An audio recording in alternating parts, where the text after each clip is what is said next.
Chapter 31, Dark Side of the Moon. It's hard to believe in things you can't see, things like gravity. I knew in my head that once we got nearer to the moon's gravity would just pull us in and make us go round the moon so that we were facing the right way. I knew that in my head, but I felt in my stomach that once we were past the moon, we might just keep going, and going, and going into nothing. And then the moon disappeared. I mean, it completely vanished. Florida started yelling, "It's gone, the moon is gone!" And Hassan and Max threw themselves against the window trying to spot it.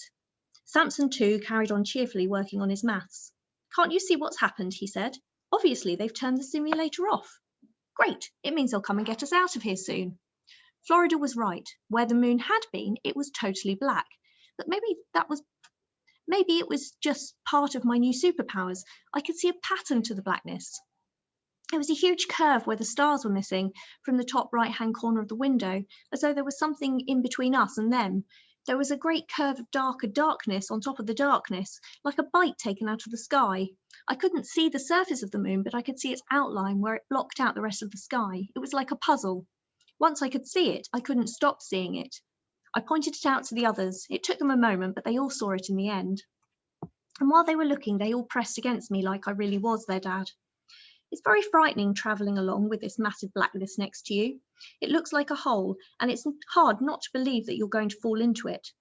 We all stood looking at the forward edge of the crescent, because somehow that helped you remember that we would pass out of this darkness in the end. Then suddenly the edge started to glow, just a little at first, but getting brighter all the time. "It must be the sun," said Florida. But by the time she had finished saying this, we could all see what was causing the brightness. And it wasn't the sun, it was the Earth. The first time we'd seen it since we left orbit. It was the size of a golf ball and too blue to be true. Obviously, we'd none of us ever seen the world from this angle, but we'd all seen pictures, and now it looked just like that, our Earth, our home. Then in an instant, it changed shape.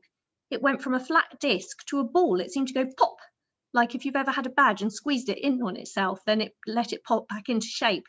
And there it was, not a photograph anymore, our planet, and we were heading towards it. I'd always wanted to see the world, and now I was, all in one go.